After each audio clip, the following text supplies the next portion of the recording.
കർത്താവിന്റെ നാമത്തിന് സ്തുതി. ദിവസവും ഈ ചാനൽ കേൾക്കുന്നതിലൂടെ നിങ്ങൾക്ക് ഒരു വർഷത്തിനുള്ളിൽ ബൈബിൾ വായിക്കാൻ കഴിയും. ദയവായി ഷെയർ, സബ്സ്ക്രൈബ് ഒപ്പം സപ്പോർട്ട് ചെയ്യുക. ഇന്നത്തെ ബൈബിൾ വാക്യങ്ങൾ. പുറപ്പാട് പുസ്തകം 15-ാം അധ്യായം 1 മുതലുള്ള വാക്യങ്ങൾ. പുറപ്പാട് പുസ്തകം 15-ാം അധ്യായം 1 മുതലുള്ള വാക്യങ്ങൾ. മോശയും ഇസ്രായേൽ മക്കളും അന്ന് യഹോവയ്ക്ക് സങ്കീർത്തനം പാടി ചൊല്ലിയത് എന്തെന്നാൽ, ഞാൻ യഹോവയ്ക്ക് പാട്ടുപാടും, അവൻ മഹോന്നതൻ. കുതിരയെയും അതിന്മേൽ ഇരുന്നവനെയും അവൻ കടലിൽ തള്ളിയിട്ടിരിക്കുന്നു. എന്റെ ബലവും എന്റെ ഗീതവും യഹോവയത്രേ, അവൻ എനിക്ക് രക്ഷയായി തീർന്നു. അവൻ എന്റെ ദൈവം, ഞാൻ അവനെ സ്തുതിക്കും. അവൻ എന്റെ പിതാവിൻ ദൈവം, ഞാൻ അവനെ പുകഴ്ത്തും. യഹോവ യുദ്ധവീരൻ, യഹോവ എന്നു അവന്റെ നാമം. ഫറവോന്റെ രഥങ്ങളെയും സൈന്യത്തെയും അവൻ കടലിൽ തള്ളിയിട്ടു. അവന്റെ രഥിപ്രവരന്മാർ ചെങ്കടലിൽ മുങ്ങിപ്പോയി. ആഴി അവരെ മൂടി, അവർ കല്ലുപോലെ ആഴത്തിൽ താണു. യഹോവേ, നിന്റെ വലങ്കൈ ബലത്തിൽ മഹത്വപ്പെട്ടു. യഹോവേ, നിന്റെ വലങ്കൈ ശത്രുവിനെ തകർത്തു കളഞ്ഞു. നീ എതിരാളികളെ മഹാപ്രഭാവത്താൽ സംഹരിക്കുന്നു. നീ നിന്റെ ക്രോധം അയക്കുന്നു, അത് അവരെ താളടിയെപ്പോലെ ദഹിപ്പിക്കുന്നു. നിന്റെ മൂക്കിലെ ശ്വാസത്താൽ വെള്ളം ഒന്നിച്ചുകൂടി, പ്രവാഹങ്ങൾ ചിറപോലെ നിന്നു. ആഴങ്ങൾ കടലിന്റെ ഉള്ളിൽ ഉറച്ചുപോയി. ഞാൻ പിന്തുടരും, പിടിക്കും, കൊള്ള പങ്കിടും. എന്റെ ആശ അവരാൽ പൂർത്തിയാകും. ഞാൻ എന്റെ വാൾ ഊരും, എന്റെ കൈ അവരെ നിഗ്രഹിക്കും എന്ന് ശത്രു പറഞ്ഞു. നിന്റെ കാറ്റിനെ നീ ഊതിച്ചു, കടലവരെ മൂടി. അവർ ഈയം പോലെ പെരുവെള്ളത്തിൽ താണു. യഹോവേ, ദേവന്മാരിൽ നിനക്ക് തുല്യനാർ. വിശുദ്ധിയിൽ മഹിമയുള്ളവനെ, സ്തുതികളിൽ ഭയങ്കരനെ, അത്ഭുതങ്ങളെ പ്രവർത്തിക്കുന്നവനെ, നിനക്ക് തുല്യനാർ. നീ വലം കൈ നീട്ടി, ഭൂമി അവരെ വിഴുങ്ങി. നീ വേനെടുത്ത ജനത്തെ ദയയാൽ നടത്തി. നിന്റെ വിശുദ്ധ നിവാസത്തിലേക്ക് നിന്റെ ബലത്താൽ അവരെ കൊണ്ടുവന്നു. ജാതികൾ കേട്ട് നടുങ്ങുന്നു. ഫലിസ്ത്യ നിവാസികൾ ഭീതി പിടിച്ചിരിക്കുന്നു. എദോമ്യ പ്രഭുക്കന്മാർ ഭ്രമിച്ചു. മോവാബ്യ മുമ്പന്മാർക്ക് കമ്പം പിടിച്ചു. കനാന്യ നിവാസികളെല്ലാം ഉരുകിപ്പോകുന്നു. ഭയവും ഭീതിയും അവരുടെ മേൽ വീണു. നിന്റെ ഭുജമഹാത്മ്യത്താൽ അവർ കല്ലുപോലെയായി. അങ്ങനെ യഹോവേ, നിന്റെ ജനം കടന്നു, നീ സമ്പാദിച്ച ജനം കടന്നുപോയി. നീ അവരെ കൊണ്ടുചെന്നു തിരുനിവാസത്തിനൊരുക്കിയ സ്ഥാനത്ത്. യഹോവേ, നിന്റെ അവകാശ പർവ്വതത്തിൽ നീ അവരെ നട്ടു. കർത്താവെ, തൃക്കൈ സ്ഥാപിച്ച് വിശുദ്ധ മന്ദിരത്തിൽ തന്നെ. യഹോവ എന്നും എന്നേക്കും രാജാവായി വാഴും. എന്നാൽ ഫറവോന്റെ കുതിര അവന്റെ രഥവും കുതിരപ്പടയുമായി കടലിന്റെ നടുവിൽ ഇറങ്ങിച്ചെന്നപ്പോൾ യഹോവ കടലിലെ വെള്ളം അവരുടെ മേൽ മടക്കി വരുത്തി. ഇസ്രായേൽ മക്കളോ കടലിന്റെ നടുവിൽ ഉണങ്ങിയ നിലത്തുകൂടി കടന്നു പോന്നു. അഹരോന്റെ സഹോദരി മിരിയാം എന്ന പ്രവാചകി കൈയിൽ തപ്പെടുത്തു. സ്ത്രീകളെല്ലാവരും തപ്പുകളോടും നൃത്തങ്ങളോടും കൂടി അവരുടെ പിന്നാലെ ചെന്നു. മിരിയാം അവരോട് പ്രതിഗാനമായി ചൊല്ലിയത്, യഹോവയ്ക്ക് പാട്ടുപാടുവീൻ, അവൻ മഹോന്നതൻ. കുതിരയെയും അതിന്മേൽ ഇരുന്നവനെയും അവൻ കടലിൽ തള്ളിയിട്ടിരിക്കുന്നു. അനന്തരം മോശെ ഇസ്രയേലിനെ ചെങ്കടലിൽ നിന്ന് പ്രയാണം ചെയ്യിച്ചു.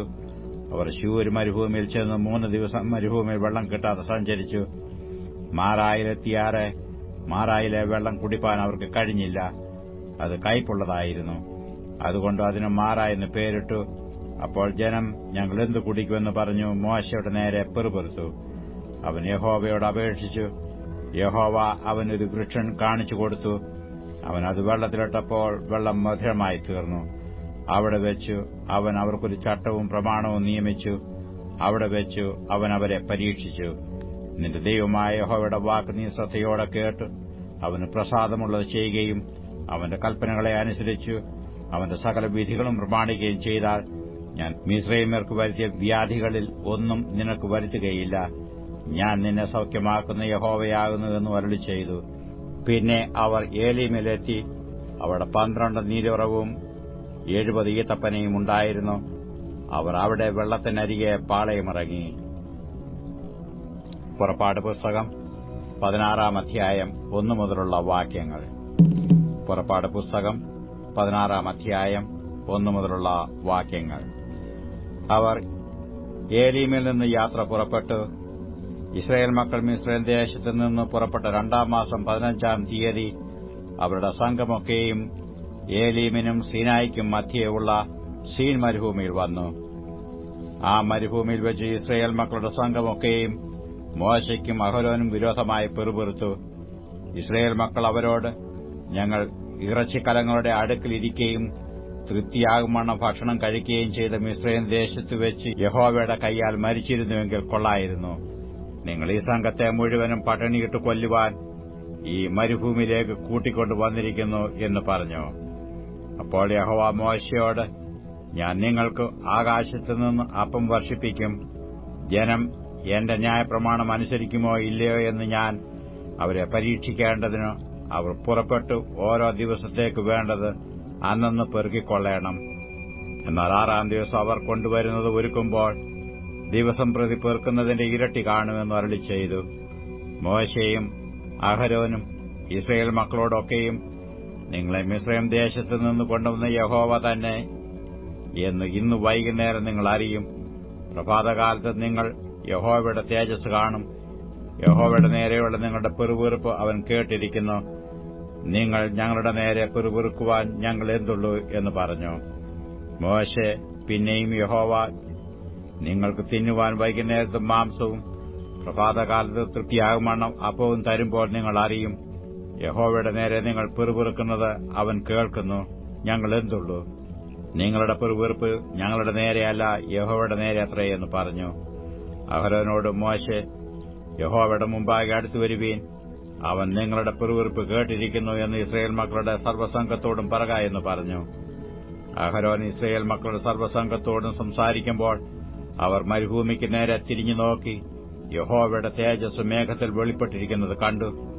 യഹോവ മോശയോട്, ഇസ്രായേൽ മക്കളുടെ പെറുപെറുപ്പ് ഞാൻ കേട്ടിരിക്കുന്നു. നീ അവരോട് സംസാരിച്ച്, നിങ്ങൾ വൈകുന്നേരത്ത് മാംസം തിന്നും, പ്രഭാതകാലത്ത് അപ്പം കൊണ്ട് തൃപ്തരാകും. ഞാൻ നിങ്ങളുടെ ദൈവമായ യഹോവയാകുന്നുവെന്ന് നിങ്ങൾ അറിയും എന്ന് പറക എന്ന് കൽപ്പിച്ചു. വൈകുന്നേരം കാടകൾ വന്ന് പാളയത്തെ മൂടി. പ്രഭാതകാലത്ത് പാളയത്തിന് ചുറ്റും മഞ്ഞ് വീണുകിടന്ന മഞ്ഞ് മാറിയ ശേഷം മരുഭൂമിയിൽ എല്ലായിടവും ചെതുമ്പലിന്റെ മാതിരിയിൽ ഒരു നേരിയ വസ്തു ഉറച്ചു മഞ്ഞുപോലെ നിലത്ത് കിടക്കുന്നത് കണ്ടു.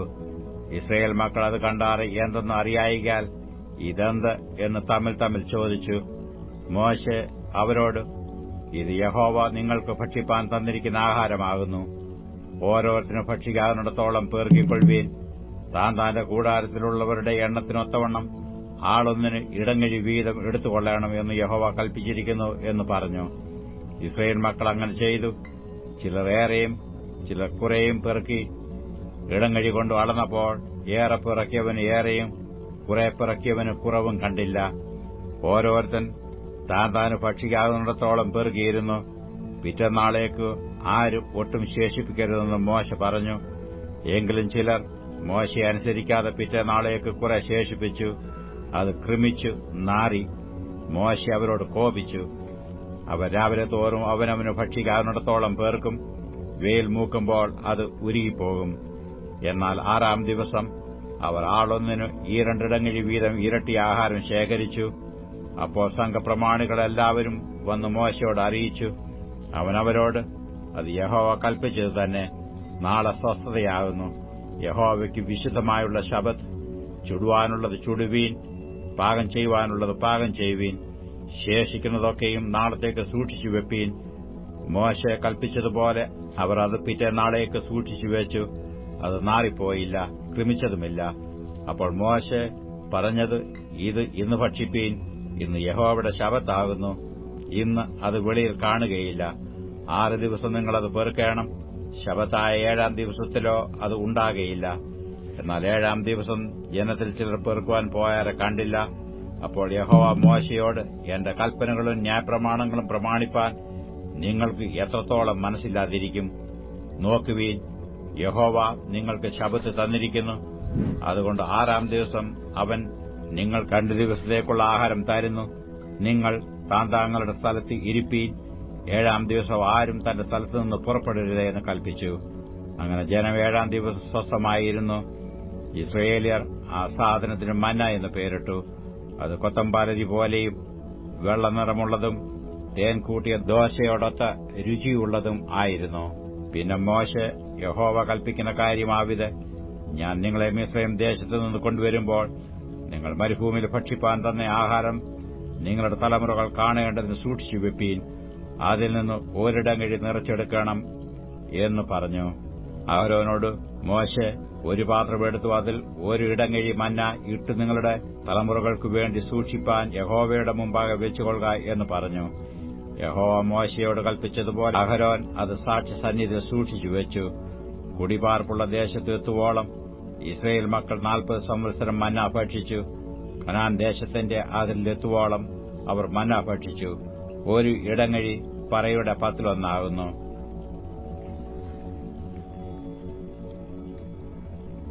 ഇസ്രായേലിയർ ആ സാധനത്തിന് മന്ന എന്ന് പേരിട്ടു. അത് കൊത്തമ്പാലരി പോലെയും വെള്ളനിറമുള്ളതും തേൻ കൂട്ടിയ ദോശയോടൊത്ത രുചി. ലൂക്കോസ് എഴുതിയ സുവിശേഷം 14 അധ്യായം 1 മുതലുള്ള വാക്യങ്ങൾ. ലൂക്കോസ് 14 അധ്യായം 1 മുതലുള്ള വാക്യങ്ങൾ. പരീശ പ്രമാണികളിൽ ഒരുത്തന്റെ വീട്ടിൽ അവൻ ഭക്ഷണം കഴിപ്പാൻ ശബ്ബത്തിൽ ചെന്നപ്പോൾ അവർ അവനെ ഒറ്റുനോക്കിക്കൊണ്ടിരുന്നു. മഹോദരമുള്ള ഒരു മനുഷ്യൻ അവന്റെ മുമ്പിൽ ഉണ്ടായിരുന്നു. യേശു ന്യായശാസ്ത്രിമാരോടും പരീശന്മാരോടും ശബ്ബത്തിൽ സൌഖ്യമാക്കുന്നത് വിഹിതമോ അല്ലയോ എന്ന് ചോദിച്ചു. അവരോ മിണ്ടാതിരുന്നു. അവൻ അവനെ തൊട്ടു സൌഖ്യമാക്കി വിട്ടയച്ചു.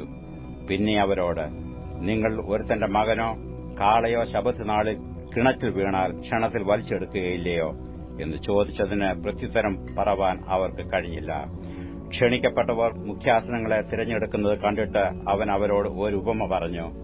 ഒരുത്തൻ നിന്നെ കല്യാണത്തിന് വിളിച്ചാൽ മുഖ്യാസനത്തിൽ ഇരിക്കരുത്. പക്ഷേ നിന്നിലും മാനമേറിയവനെ അവൻ വിളിച്ചിരിക്കാം. പിന്നെ നിന്നെയും അവനെയും ക്ഷണിച്ചവൻ വന്ന് ഇവന് ഇടം കൊടുക്ക എന്ന് നിന്നോട് പറയുമ്പോൾ നീ നാണത്തോടെ ഒടുക്കത്തെ സ്ഥലത്ത് പോയി ഇരിക്കേണ്ടിവരും. നിന്നെ വിളിച്ചാൽ ചെന്ന് ഒടുക്കത്തെ സ്ഥലത്ത് ഇരിക്ക. നിന്നെ ക്ഷണിച്ചവൻ വരുമ്പോൾ നിന്നോട് സ്നേഹിത മുമ്പോട്ട് വന്ന് ഇരിക്ക എന്ന് പറവാൻ ഇടവരട്ടെ. അപ്പോൾ പന്തിയിൽ ഇരിക്കുന്നവരുടെ മുമ്പിൽ നിനക്ക് മാനം ഉണ്ടാകും. തന്നെത്താൻ ഉയർത്തുന്നവൻ എല്ലാം താഴ്ത്തപ്പെടും, തന്നെത്താൻ താഴ്ത്തുന്നവൻ ഉയർത്തപ്പെടും. തന്നെ ക്ഷണിച്ചവനോട് അവൻ പറഞ്ഞത്, നീ ഒരു മുത്താഴമോ അത്താഴമോ കഴിക്കുമ്പോൾ സ്നേഹിതന്മാരെയും സഹോദരന്മാരെയും ചാർച്ചക്കാരെയും സമ്പത്തുള്ള അയൽക്കാരെയും വിളിക്കരുത്. അവർ നിന്നെ അങ്ങോട്ടും വിളിച്ചിട്ട് നിനക്ക് പ്രത്യുപകാരം ചെയ്യും. നീ വിരുന്ന് കഴിക്കുമ്പോൾ ദരിദ്രന്മാർ, അംഗഹീനന്മാർ, മുടന്തന്മാർ, കുരുടന്മാർ എന്നിവരെ ക്ഷണിക്ക. എന്നാൽ നീ ഭാഗ്യവാനാകും. നിനക്ക് പ്രത്യുപകാരം ചെയ്യുവാൻ അവർക്ക് വകയില്ലല്ലോ. നീതിമാന്മാരുടെ പുനരുത്ഥാനത്തിൽ നിനക്ക് പ്രത്യുപകാരം ഉണ്ടാകും. കൂടെ പന്തിയിലിരുന്നവരിൽ ഒരുത്തൻ ഇത് കേട്ടിട്ട്, ദൈവരാജ്യത്തിൽ ഭക്ഷണം കഴിക്കുന്നവൻ ഭാഗ്യവാൻ എന്ന് അവനോട് പറഞ്ഞു. അവനോട് അവൻ പറഞ്ഞത്, ഒരു മനുഷ്യൻ വലിയൊരു അത്താഴം ഒരുക്കി പലരെയും ക്ഷണിച്ചു. അത്താഴ സമയത്തു അവൻ തന്റെ ദാസനെ അയച്ചു. ആ ക്ഷണിച്ചവരോട്, എല്ലാം ഒരുങ്ങിയിരിക്കുന്നു, വരുവീൻ എന്ന് പറയിച്ചു. എല്ലാവരും ഒരുപോലെ ഒഴികൊഴിവ് പറഞ്ഞു തുടങ്ങി. ഒന്നാമത്തവൻ അവനോട്, ഞാൻ ഒരു നിലം കൊണ്ടതിനാൽ അത് ചെന്ന് കാണേണ്ടുന്ന ആവശ്യമുണ്ട്. എന്നോട് ക്ഷമിച്ചു കൊള്ളേണം എന്ന് ഞാൻ അപേക്ഷിക്കുന്നു എന്ന് പറഞ്ഞു. മറ്റൊരുത്തൻ, ഞാൻ 5 കാളയെ കൊണ്ടിട്ടുണ്ട്, അവയെ ശോധന ചെയ്യുവാൻ പോകുന്നു. എന്നോട് ക്ഷമിച്ചു കൊള്ളേണം എന്ന് ഞാൻ അപേക്ഷിക്കുന്നു എന്ന് പറഞ്ഞു. വേറൊരുത്തൻ, ഞാനിപ്പോൾ വിവാഹം കഴിച്ചിരിക്കുന്നു, വരുവാൻ കഴിവില്ല എന്ന് പറഞ്ഞു. ദാസൻ മടങ്ങിവന്നു യജമാനോട് അറിയിച്ചു. അപ്പോൾ വീട്ടുടയവൻ കോപിച്ച് ദാസനോട്, നീ വേഗം പട്ടണത്തിലെ വീഥികളിലും ഇടത്തെരുക്കളിലും ചെന്ന് ദരിദ്രന്മാർ, അംഗഹീനന്മാർ, കുരുടന്മാർ, മുടന്തന്മാർ എന്നിവരെ കൂട്ടിക്കൊണ്ടുവരിക എന്ന് കൽപ്പിച്ചു. പിന്നെ ദാസൻ യജമാനെ കൽപ്പിച്ചത് ചെയ്തിരിക്കുന്നു, ഇനിയും സ്ഥലമുണ്ട് എന്ന് പറഞ്ഞു. യജമാനൻ ദാസനോട്, നീ പെരുവഴികളിലും വേരുകൾക്കരികെയും പോയി എന്റെ വീട് നിറയേണ്ടതിന് കണ്ടവരെ അകത്തു വരുവാൻ നിർബന്ധിക്ക. ആ ക്ഷണിച്ച പുരുഷന്മാർ ആരും എന്റെ അത്താഴം ആസ്വദിക്കുകയില്ല എന്ന് ഞാൻ നിങ്ങളോട് പറയുന്നു എന്ന് പറഞ്ഞു.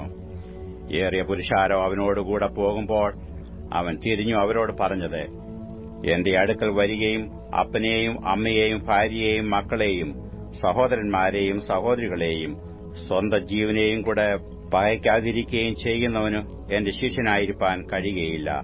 തന്റെ ക്രൂശ് എടുത്തുകൊണ്ട് എന്റെ പിന്നാലെ വരാത്തവനും എന്റെ ശിഷ്യനായിരിക്കാൻ കഴിയുകയില്ല.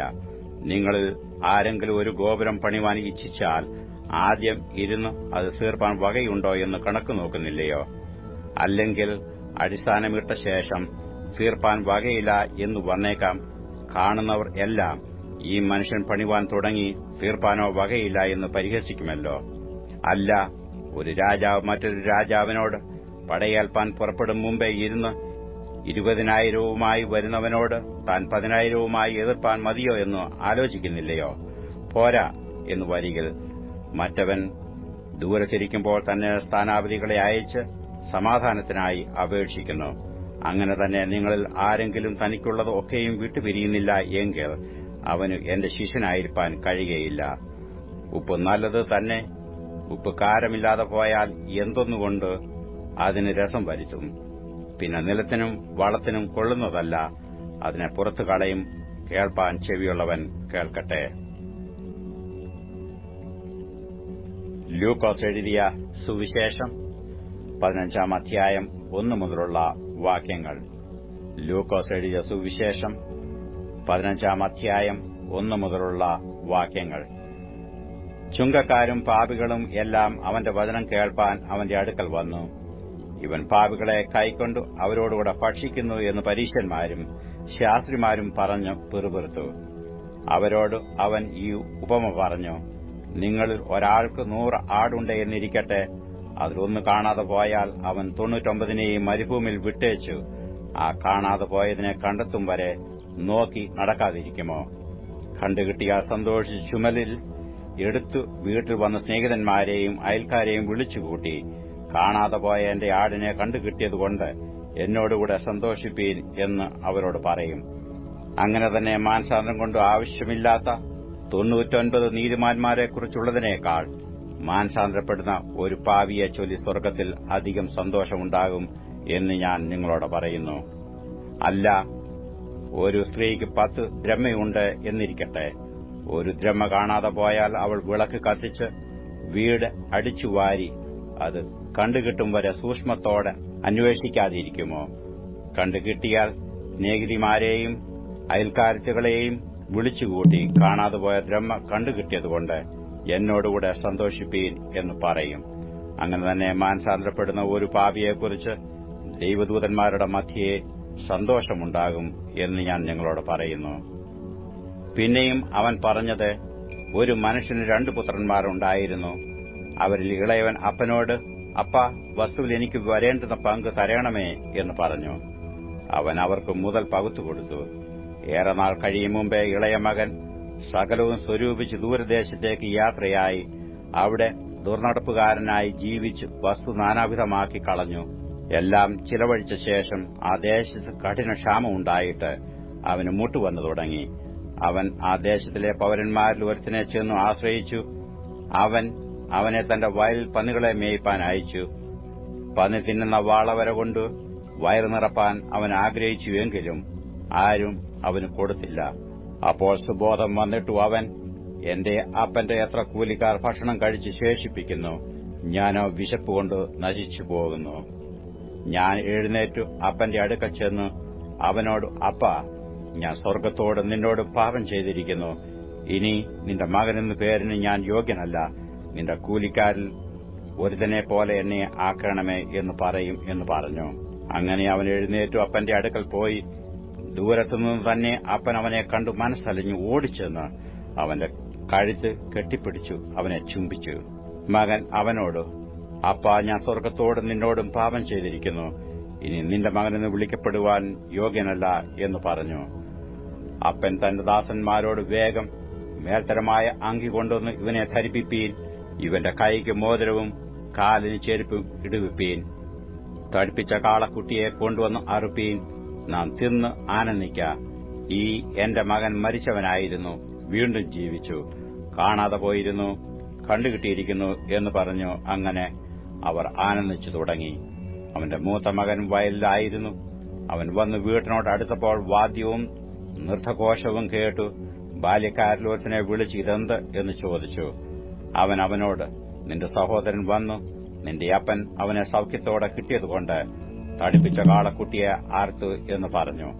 അപ്പോൾ അവൻ കോപിച്ചു അകത്തു കടപ്പാൻ മനസ്സില്ലാതെ നിന്നു. അപ്പൻ പുറത്തു വന്നു അവനോട് അപേക്ഷിച്ചു. അവൻ അവനോട്, ഇത്ര കാലമായി ഞാൻ നിന്നെ സേവിക്കുന്നു, നിന്റെ കൽപ്പന ഒരിക്കലും ലംഘിച്ചിട്ടില്ല. എന്നാൽ എന്റെ ചങ്ങാതികളുമായി ആനന്ദിക്കേണ്ടതിന് നീ ഒരിക്കലും എനിക്ക് ഒരു ആട്ടിൻകുട്ടിയെ തന്നിട്ടില്ല. വേശ്യമാരോടുകൂടെ നിന്റെ മുതൽ തിന്നുകളഞ്ഞ ഈ നിന്റെ മകൻ വന്നപ്പോഴേക്കോ തടിപ്പിച്ച കാളക്കുട്ടിയെ അവനുവേണ്ടി അറുത്തുവല്ലോ എന്ന് ഉത്തരം പറഞ്ഞു. അതിനു അവൻ അവനോട്, മകനെ, നീ എപ്പോഴും എന്നോടുകൂടെ ഇരിക്കുന്നുവല്ലോ, എനിക്കുള്ളത് എല്ലാം നിന്റേതാകുന്നു. നിന്റെ ഈ സഹോദരനോ മരിച്ചവനായിരുന്നു, വീണ്ടും ജീവിച്ചു, കാണാതെ പോയിരുന്നു, കണ്ടുകിട്ടിയിരിക്കുന്നു. ആകയാൽ ആനന്ദിച്ച് സന്തോഷിക്കേണ്ടത് ആവശ്യമായിരുന്നു എന്ന് പറഞ്ഞു. 33-ാം സങ്കീർത്തനം 1 മുതലുള്ള വാക്യങ്ങൾ. 33-ാം സങ്കീർത്തനം 1 മുതലുള്ള വാക്യങ്ങൾ. നീതിമാന്മാരെ യഹോവയിൽ ഘോഷിച്ചുല്ലസിപ്പീൻ, സ്തുതിക്കുന്നത് നേരുള്ളവർക്ക് ഉചിതമല്ലോ. കിന്നരം കൊണ്ട് യഹോവയ്ക്ക് സ്തോത്രം ചെയ്യുവീൻ, 10 കമ്പിയുള്ള വീണുകൊണ്ട് അവന് സ്തുതി പാടുവീൻ. അവന് പുതിയ പാട്ട് പാടുവീൻ, ഘോഷസ്വരത്തോടെ നന്നായി വാദ്യം വായിപ്പീൻ. യഹോവയുടെ വചനം നേരുള്ളത്, അവന്റെ സകല പ്രവൃത്തിയും വിശ്വസ്തതയുള്ളത്. അവൻ നീതിയും ന്യായവും ഇഷ്ടപ്പെടുന്നു. യഹോവയുടെ ദയ കൊണ്ട് ഭൂമി നിറഞ്ഞിരിക്കുന്നു. യഹോവയുടെ വചനത്താൽ ആകാശവും അവന്റെ വായിലെ ശ്വാസത്താൽ അതിലെ സകല സൈന്യവും ഉളവായി. അവൻ സമുദ്രത്തിലെ വെള്ളത്തെ കൂമ്പാരമായി കൂട്ടുന്നു. അവൻ ആഴികളെ ഭണ്ഡാരഗ്രഹങ്ങളിൽ സംഗ്രഹിക്കുന്നു. സകല ഭൂവാസികളും യഹോവയെ ഭയപ്പെടട്ടെ. ഭൂതലത്തിൽ പാർക്കുന്നവരൊക്കെയും അവനെ ശങ്കിക്കട്ടെ. അവൻ അരുളി ചെയ്തു, അങ്ങനെ സംഭവിച്ചു. അവൻ കൽപ്പിച്ചു, അങ്ങനെ സ്ഥാപിതമായി. യഹോവ ജാതികളുടെ ആലോചനയെ വ്യർത്ഥമാക്കുന്നു, വംശങ്ങളുടെ നിരൂപണങ്ങളെ നിഷ്ഫലമാക്കുന്നു. യഹോവയുടെ ആലോചന ശാശ്വതമായും അവന്റെ ഹൃദയവിചാരങ്ങൾ തലമുറ തലമുറയായും നിൽക്കുന്നു. യഹോവ ദൈവമായിരിക്കുന്ന ജാതിയും അവൻ തനിക്കു അവകാശമായി തിരഞ്ഞെടുത്ത ജനവും ഭാഗ്യമുള്ളത്. യഹോവ സ്വർഗ്ഗത്തിൽ നിന്ന് നോക്കുന്നു, മനുഷ്യപുത്രന്മാരെയൊക്കെയും കാണുന്നു. അവൻ തന്റെ വാസസ്ഥലത്തുനിന്ന് സർവ്വഭൂവാസികളെയും നോക്കുന്നു. അവൻ അവരുടെ ഹൃദയങ്ങളെ ഒരുപോലെ മനഞ്ഞിരിക്കുന്നു. അവരുടെ പ്രവൃത്തികളെയൊക്കെയും അവൻ ഗ്രഹിക്കുന്നു.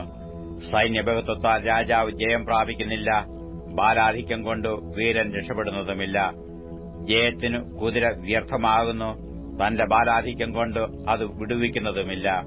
യഹോവയുടെ ദൃഷ്ടി തന്റെ ഭക്തന്മാരുടെ മേലും തന്റെ ദയയ്ക്കായി പ്രത്യാശിക്കുന്നവരുടെ മേലും ഇരിക്കുന്നു. അവരുടെ പ്രാണനെ മരണത്തിൽ നിന്ന് വിടുവിപ്പാനും ക്ഷാമത്തിൽ അവരെ ജീവനോടെ രക്ഷിപ്പാനും തന്നെ. നമ്മുടെ ഉള്ളം യഹോവയ്ക്കായി കാത്തിരിക്കുന്നു. അവൻ നമ്മുടെ സഹായവും പരിചയമാകുന്നു.